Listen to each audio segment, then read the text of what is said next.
Dennis, the talk of the day really is becoming this growing movement of conscientious objectors, and what's going to happen here in Iran. We already are well aware that they're kind of playing for keeps, and I don't think the U.S. fully understands what they're getting themselves into. But Jen, you did have a clip that. Yeah, I do. And this is something that I don't know if you follow either of these gentlemen that are in this clip. One is the Jolly Good Ginger, and the other one is a guy named Big Matt. And these are both veterans. And Big Matt is someone that I follow. I think he's great.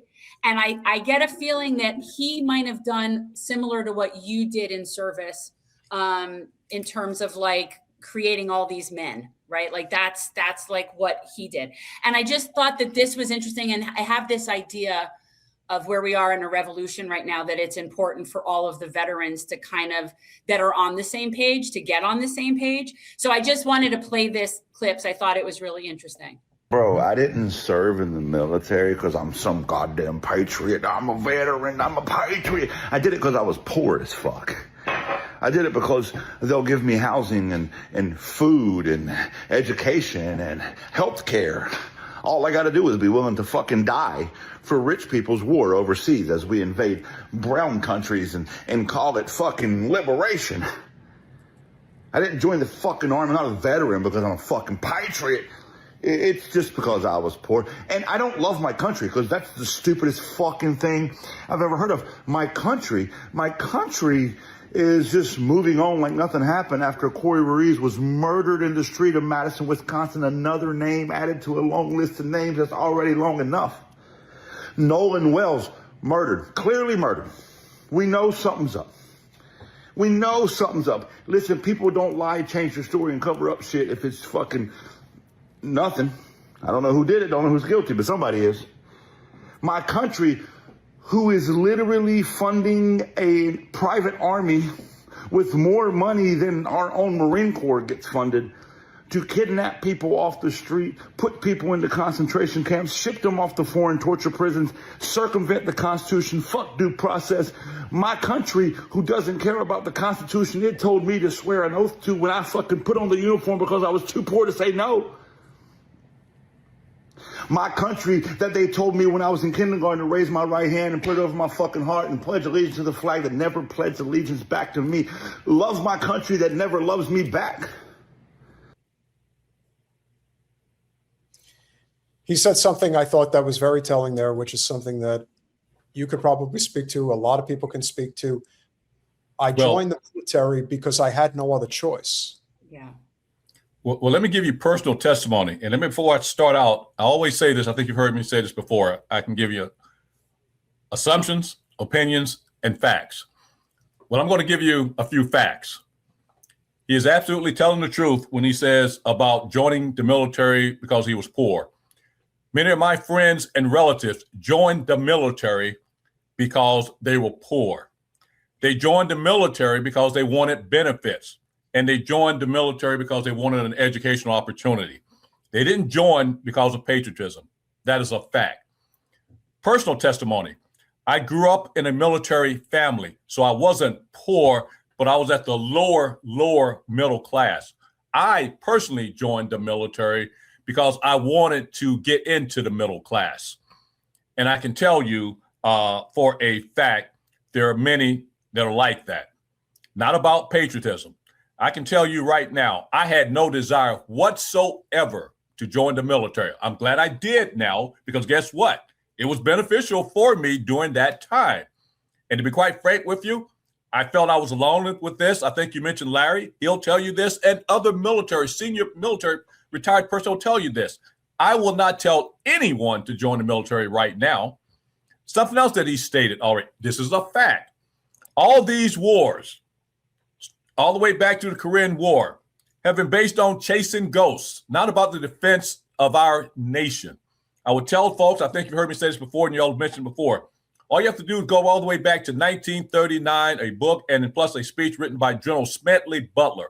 War is a racket. Our wars have been all about imperialism and capitalism. And to give you listen to what I just said, all the way back to 1939. Now, let me give you the latest examples. What got me into this crusade is what he said also. We in the military are used as pawns in these ventures. You know, after I retired from the military out of protest of the Iraq War, I challenged a couple of the generals, one being the chairman of the Joint Chiefs of Staff at the time, who officiated my retirement ceremony, General Richard Myers. And one of the things I said, we better take care of our military once they go to war, possibly based on a lie. I didn't know until later, which allowed me to write my book, Deadly Betrayal, the truth about why we invaded Iraq. Now, I will tell you that when I said we're used as pawns in these foreign policy decisions based on imperialism and capitalism. I mentioned General Smedley Butler. He wrote that and gave a speech back all the way back to 1939. Let's talk about recent current events. Let's talk about Venezuela, when we're lied to and said, oh, it's about drug venture and all that. And as soon as we captured their president at the time, now it was about oil, getting our oil companies back in there. Now we're talking about how much oil we have in Venezuela. Let's talk about Cuba as we blockade them. We've had the nerve to say now that Cuba is a national security risk for us. Cuba, what national security risks are there against us? What has Cuba done to us? Think about that. They don't even have power. They don't even have electricity right now. That's what I was going to mention yet. When you talk about one of the things that said they're human rights violations, and look what we're doing, an illegal blockade. Think about the deaths in their children right now. It is unbelievable. Now, the only area where I would differ with him is that to say, I won't go and say I love America, but I am glad to be an American because of the potential. And the reason I'm on this crusade is to try to change where we are, to change what we are, and to help us to become what we can be. And so, okay, so this is where this gets good. So this, now we're going to let this play now, and now you'll see sort of the next side of this. Mm-hmm. You see, the real fucking conversation of this country you're not willing to have. The reason I'm at my wits fucking end, the reason I'm so fed up is because half of y'all is still fighting for America. I'm fighting for America. Listen, America's the fucking problem. White supremacist ass America is how we just got here. Some of y'all was just celebrating the 250th birthday of America, but yet I hate Donald Trump. 250th birthday of what? Freedom in this country? You better talk to the motherfuckers that wasn't free for 250 years before you celebrate it. Listen to me.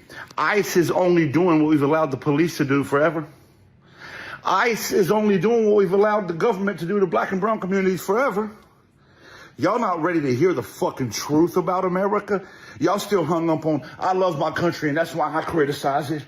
That's what makes me a patriot. I criticize. I don't give a fuck about meeting your little criteria of patriot or loving my country. I love humanity. Fuck America. Burn this bitch down, rewrite the Constitution.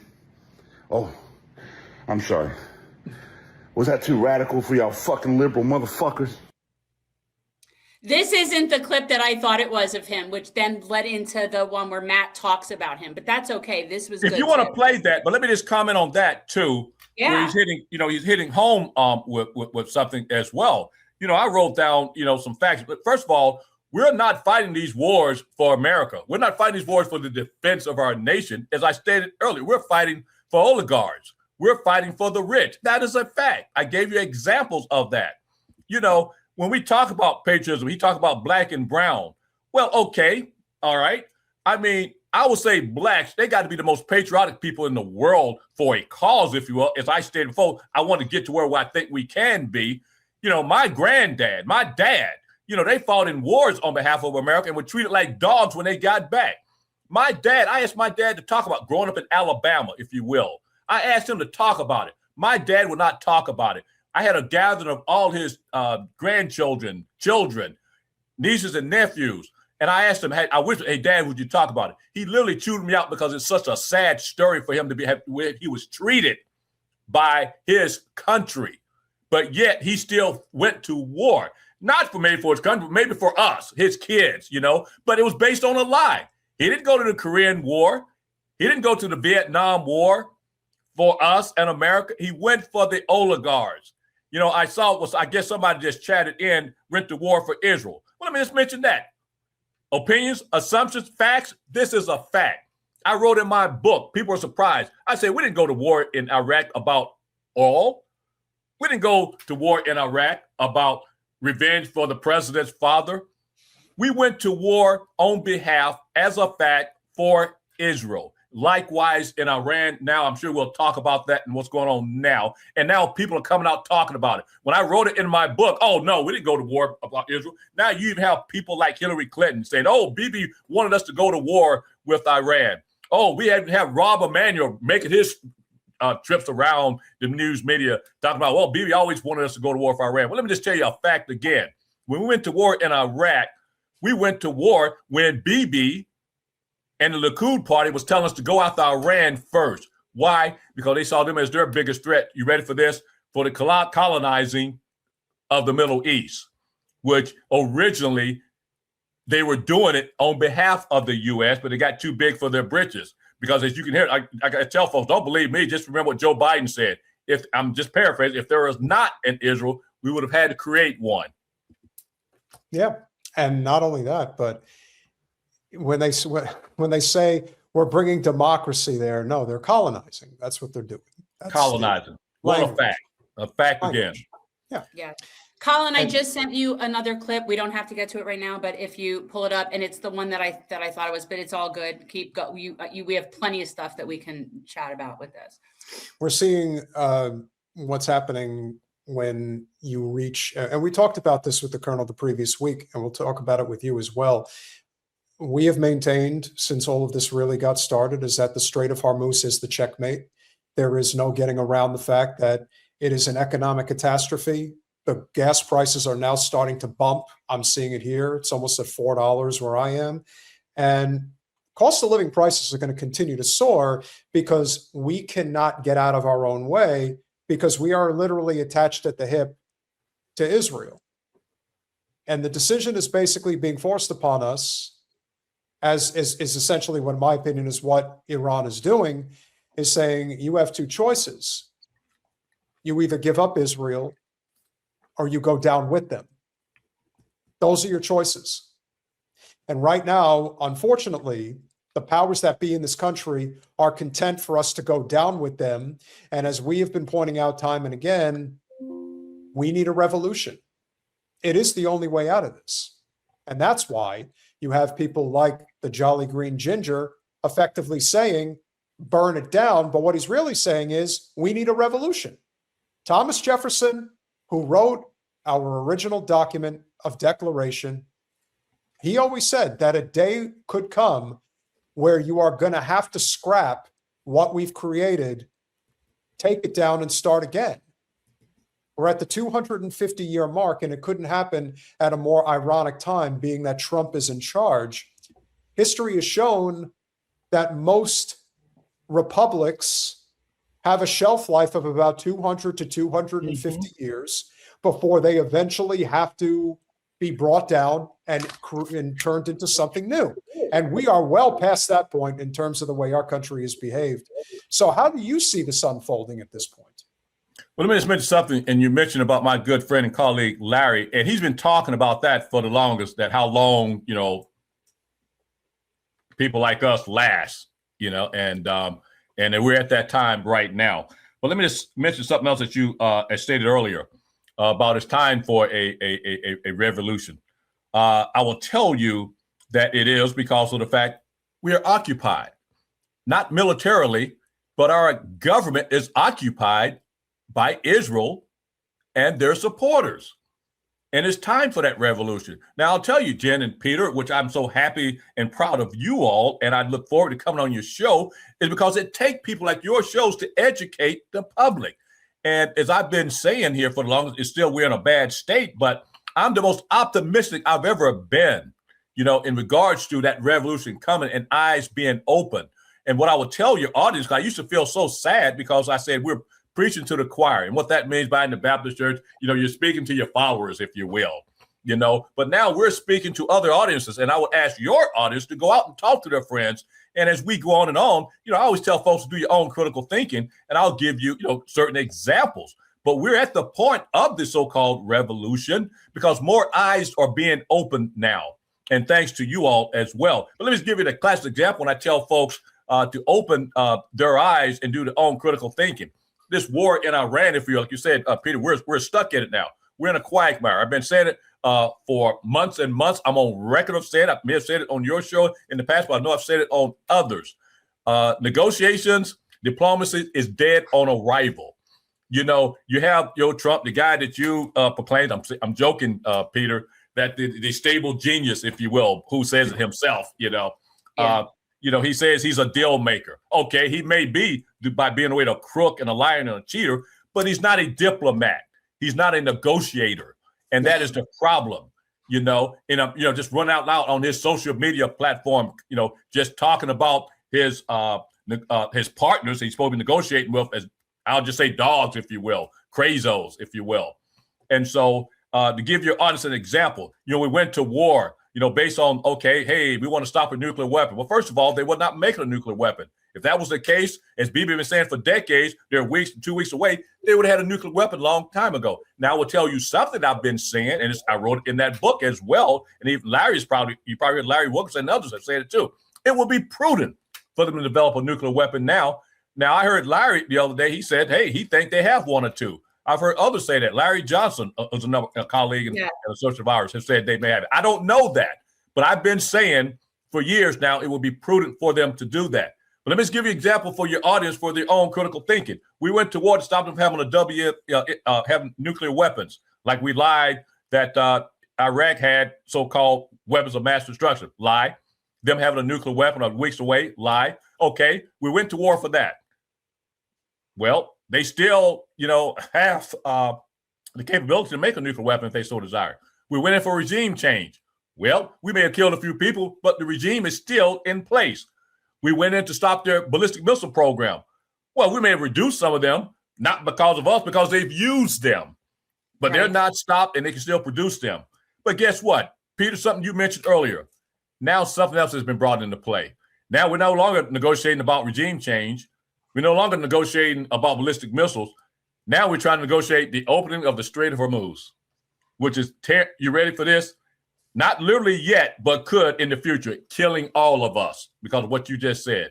The economic warfare that is taking place right now that could really shut down the economic network of the world. Well, you have to and yet Trump's walking around like he's, king shit of whatever mountain, right? And, like, it's unbelievable. And yet the Iranians are not even talking to us. No, they don't have to. He's talking about talking to people. And I'm thinking, is somebody calling him and pretending to be them, like somebody would do like a Santa Claus to their kids, like to get them to behave? Like, do they have someone that he thinks is I don't understand. Jen, what is happening? Now I'm just giving you an assumption, analyst. Now, how publicly some of his pundits and some of the folks in his administration, some of his staff members, they have him thinking he's that stable genius that Peter talked about. 100%. And so they're giving him that information. Boss, you're winning. Let me give you another example when you talk about to add to the whole so-called, I hope come, the revolution. When we talk about how it's impacting us economically. Well, listen, today I just heard that, who was it? Shell had their second largest quarter ever of profit. Ever. Look it up. Ever. While we, the everyday people, are paying crazy oil gas prices. Before the war started with Iran, it would cost me $50 to fill up. During the height of the war, it was $90, almost to $100. I think I got to $97. Then when everything stopped, now I'm back up again about $80. But yet Shell, if you will, their second highest quarter ever. And oh, by the way, I think Exxon and Chevron, theirs will be released tomorrow, and I'm sure it's going to happen again. So let me go back and digress what I just said earlier. The oligarchs, the rich, and let alone, let's don't talk about the military-industrial complex that are making the money. Because if you're in a business, y'all know, you get into a business to make money. Well, the only way the military-industrial complex can make money is, guess what? By war. Yeah. Jen, you have a second clip. Well, this was the clip I thought that one was. It's still this, but this will introduce you to another person, and he's the person that I think. Americans are not willing to do what has to be done. I don't even have to say what that thing is because we all know what should be happening. We all know what. I don't know, Jolly. I don't know if Americans really know what to do. They know it needs to be a revolution. That's a no-brainer, but it's been 250 years since the last one, so it's safe to say Americans don't know what the fuck needs to be done. Well, we know groups are easily rounded up. You can be controlled. Individualism, not so much. This is why they're not showing Luigi on the news. They're damn sure not covering the case in depth because you would learn something, and they don't want you to be inspired, because that is the key to the revolution in liberating people. They don't like the lone wolf, so they call them the copycats. Sure, whatever. Groups of people grab guns, take it to the streets, and then they get the army. They get the army. So now you got to deal with that. And while you're dealing with that, they're fortifying and locking shit the fuck down. Mission's over before you even leave the ECP. But Luigi operated on his own because he was able to gather intel. That's the beauty of social media. You don't have to breach firewalls for secret information, tripping the FBI and counterterrorism. No, all you need is public information. You can get that anywhere. You minimize the red flags, working individually for a common goal. You minimize chatter. You're not breaching any firewalls. You're under the fucking radar. Now, what's the cause? Liberating people.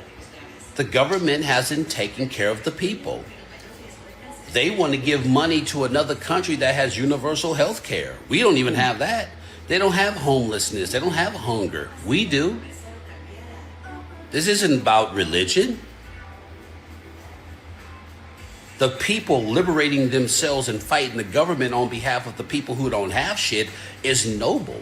And if you do it independently of one another for a common goal, the government can't intervene to stop it.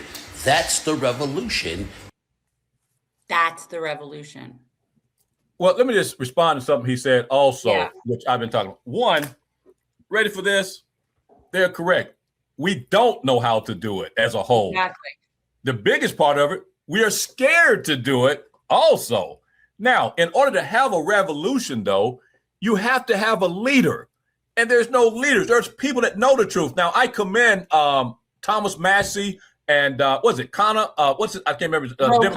Ro Connor. Yeah, I commend them for trying to do that. But we need strong leaders. You know, even like, okay, they say, okay, the leader in the Democratic Party is President Obama. Well, he got to get some guts and some balls then.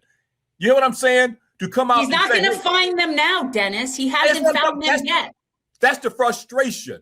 And that's why even the generals, I'll go on sport. I said, why does it have to be a command chief, an enlisted guy to come out to speak vocally? Where are all the generals? You know, I had a chapter that in my book originally, but I took it out. Maybe I need to write that. Where are all the generals? Yes.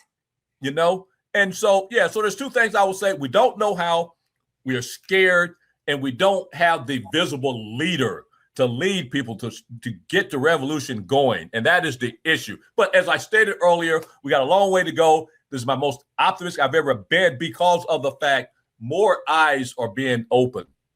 2 points. The first one. I'm hoping that this guy is one of said leaders. I want to get him on our show. I need to meet Big Matt. If anybody knows Big Matt, I need to meet him.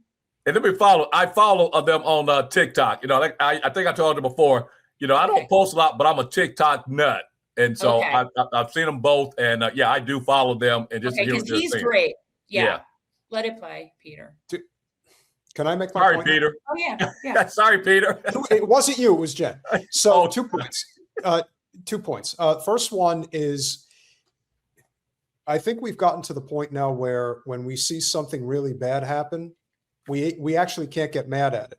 We almost have to embrace it, because the one thing we know about Americans, the only way to get Americans to do anything is if they're uncomfortable. If you take Americans out of their comfort zone, which is something that they're all too often stuck in, which is why they don't do anything.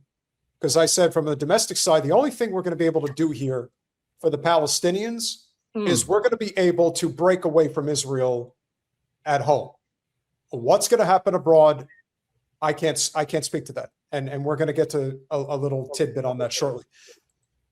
We can work collectively, but there cannot be a single leader, because that single leader can always be taken out. And they often are.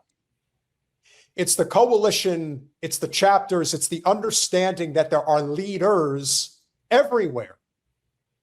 I personally believe that the America First movement is the future. Now, it has to be refined and be very clear in terms of what those terms are. But the offshoot to this broken system we're stuck in is understanding that if we don't band together as a nation, we will lose everything. It's obvious that that's where we're headed. And so I can only imagine when you have members of the military that are now talking like this, you're right. We're not that far away from it. That's why these are the people that can coordinate. That's who these people need to coordinate. All right, let's finish it up. And it would be televised because of independent media and social media. That's it. This has gone past politics. Regardless of what hour you're on, people are having a difficult time leaving and the government is failing. There's nothing else to talk about. The government takes care of people. People have affordable health care or free health care. There's no homelessness. There's no hunger. People are making wages that are affordable in a society that allows them to be able to live and be happy and to have high spirits and to look forward to working and doing all these wonderful things. And you go against the government, we have a fucking problem. But when the people don't have shit, and the people in charge are giving money to other countries instead of the people, only they would have a problem with that, right? They would have a problem with it. So, there you have it. Power to the people. Yeah. All power to the people. Nothing I can add to that. I mean, he's on point.